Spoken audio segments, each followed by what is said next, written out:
এই কৃষ্ণ বন্ধুরা বন্ধুরা আজ আমি আপনাদেরকে একটি অত্যন্ত গুরুত্বপূর্ণ বিষয় নিয়ে আলোচনা করব। বন্ধুরা আপনারা কি জানেন গরু কি অভিশাপ দিয়েছিলেন, যার কারণে আজ সমগ্র নারী জাতিকে সেই অভিশাপ ভোগ করতে হচ্ছে? এতদিন যা এড়ানো যায়নি, কি ছিল সেই অভিশাপ বা কেনই বা দিয়েছিল? বন্ধুরা আসুন একটি প্রাচীন গল্পের মাধ্যমে তার উত্তর আমরা জানি। বন্ধুরা এক সময়ের কথা, পরমেশ্বর ভগবান শ্রীকৃষ্ণ রাজ সিংহাসনে বসেছিলেন। তখন নারদমণি তার কাছে আসেন এবং তাকে জিজ্ঞাসা করেন, হে প্রভু, আজ আমি মৃত্যুলোকের মানুষদের কাছে ঘুরে বেড়াচ্ছিলাম, আর তখন একজন মহিলা আমাকে জিজ্ঞাসা করলেন, সত্য যুগে যখন মহিলারা সন্তানের জন্ম দিত তখন শিশুরা জন্মের সাথে সাথে হাঁটা শুরু করত, কিন্তু এখন আর হয় না। এমনটা কেন প্রভু? এই প্রশ্নের উত্তর আমার জানা ছিল না, সেই জন্য প্রভু আপনার কাছে এসেছি। দয়া করে এই প্রশ্নের উত্তর বলুন আমায়। আর তখন শ্রীকৃষ্ণ বলেন, আপনার এই প্রশ্ন সমগ্র মানব জাতির কল্যাণ হেতু খুবই গুরুত্বপূর্ণ। আপনি এই প্রশ্নের উত্তর জানতে চেয়েছেন, তাই আমি আপনাকে একটি গল্প বলি। আর এই গল্পের মাধ্যমে আপনি জানতে পারবেন মহিলাদের সন্তান জন্মের সাথে সাথে হাঁটতে পারে না।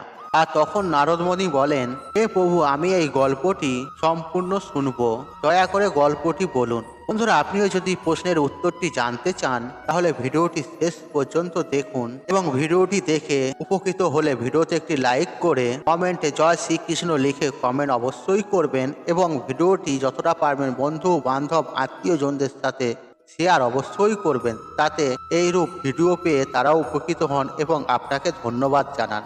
চলুন বন্ধুরা এবার মূল আলোচনায় প্রবেশ করা যাক। বন্ধুরা পরমেশ্বর শ্রীকৃষ্ণ উত্তরে বলেন, এক শহরে একটি রামু নামে লোক বসবাস করত। আর রামু ছিলেন স্বার্থপর মানুষ। রামুর কাছে একটি গাভী ছিল, আর সেই গাভী দুধ দিত। আর রামু সেই গাভীকে বেশি করে সবুজ চারণ খাওয়াতো, দুধ দহন করত, আর সেই দুধ রামু নিজেও খেতেন এবং তার পরিবারের সদস্যদেরও খাওয়াতো এবং বিক্রিও করত। শুধু গরুর দুধ দিয়েই রামু তার সংসার চালাতো। এইভাবেই কাটছিল রামুর সময়।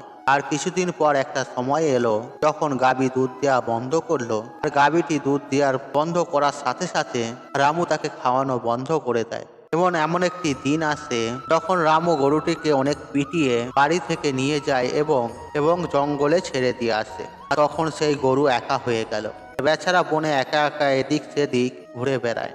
এইভাবে ঘুরতে ঘুরতে সে একদিন পৌঁছালো জঙ্গলের একটি মন্দিরের কাছে, এবং সে ঈশ্বরের কাছে প্রার্থনা করে বলে, হে ভগবান, আমি আপনার কাছে বিনতি করি, আপনি আমাদেরকে গরুর জন্ম দিয়ে কেন এমন অন্যায় করেছেন? 84 লক্ষ জন্মের মধ্যে শ্রেষ্ঠ জন্ম মানুষের, তবুও তারা অত পাপ অপকর্ম করে। আর যতক্ষণ আমি দুধ দিতে থাকলাম ততক্ষণ ওই ব্যক্তি আমাকে তার বাড়িতে রাখলো এবং সবুজ গাছপালা খাওয়ালো। আর আমি দুধ দেওয়া বন্ধ করার সাথে সাথে তিনি আমাকে চারণ দেওয়া বন্ধ করে দিলেন। শুধু তাই নয়, তিনি আমাকে বাড়ি থেকে বার করে দিয়েছে। আর এখন আমি এদিক ওদিক ঘুরে বেড়াই, বনের গাছ ও ঘাস খেয়ে পেট ভরাই। হে ঈশ্বর, আপনার তৈরি করা সর্বশ্রেষ্ঠ জন্মর মানুষের, আর এই মানুষ এত কেন স্বার্থপর এবং লোভী? এরপর ভগবান শ্রীকৃষ্ণ বলেন, সময় ধীরে ধীরে কেটে যায়। বেচারা গরু এদিক ওদিক ঘুরতে ঘুরতে একদিন রামুর দরজায় আসে। রামু আবার লাঠি নিয়ে সেই গরুকে মারধর করে বনের দিকে তাড়িয়ে দেয়। আর এইভাবেই কিছুদিন কেটে যায় এবং গাভীটি আবার গর্ভবতী হন। আর যখন 3-4 মাসের গর্ভবতী হয় তখন সেই জঙ্গলের মধ্য দিয়ে যাচ্ছিলেন এক মহিলা। আর মহিলা সেই গাভীটিকে দেখে মনে মনে ভাবলো, এই গাভীটি তো গর্ভবতী, আর আমি এক কাজ করি, আমি এই গাভীটিকে বাড়িতে নিয়ে যাই, আর তার বাছুর হলে আর এই গাভী আমাকে দুধ দেওয়া শুরু করবে। তারপর আমি নিজের দুধ পান করব এবং আমার পরিবারের সদস্যদের ঘরেও খাওয়াবো এবং বিক্রিও করব।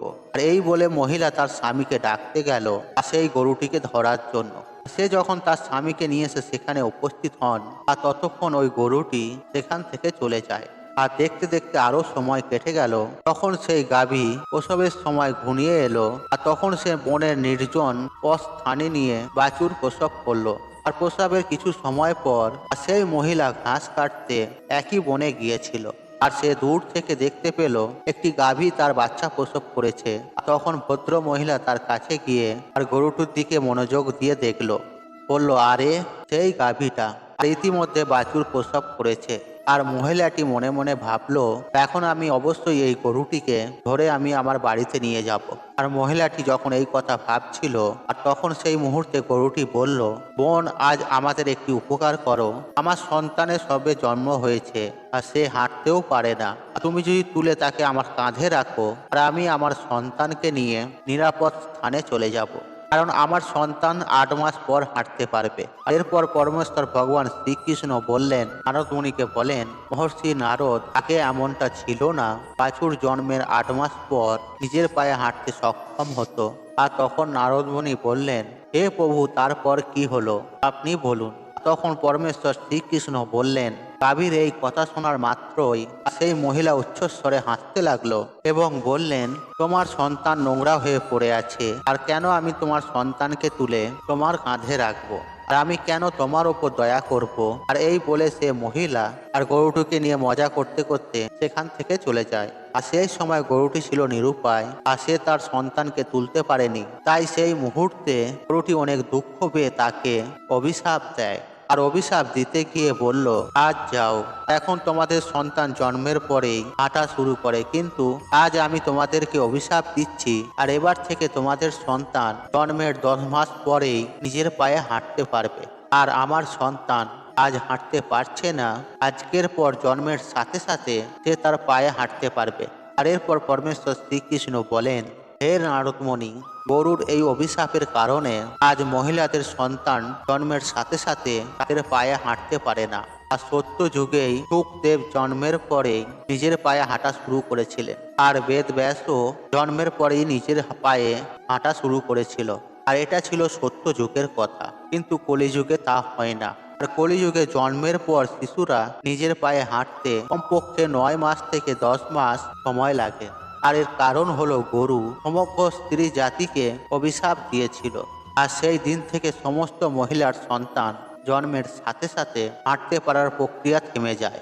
আর গরুর অভিশাপের কারণে শিশু জন্মের 9 থেকে 10 মাস পরেই নিজের পায়ে হাঁটতে সক্ষম হয়, এবং বাছুর একই দিন থেকে নিজের পায়ে হাঁটতে সক্ষম হয়। তাই কারো আত্মাকে কষ্ট দেওয়া উচিত নয়। আর এটাই সনাতন ধর্মের সব থেকে বড় ধর্ম। বন্ধুরা, অন্যের দুঃখে দুঃখী হওয়া এবং অন্যের আশীর্বাদ অর্জন করাই সব থেকে বড় ধর্ম। তাই আমাদের উচিত অসহায় পশু পাখিকে সাহায্য করা। আর গরুর অভিশাপের কারণেই যত পশু পাখি আছে তাদের সন্তান জন্মের পরেই হাঁটা শুরু করে দেয়। এর ফলে নারীর শিশুদের ওপর এমন বিরূপ প্রভাব পড়ে যে জন্মের পরে নারীর সন্তানরা হাঁটতে পারে না।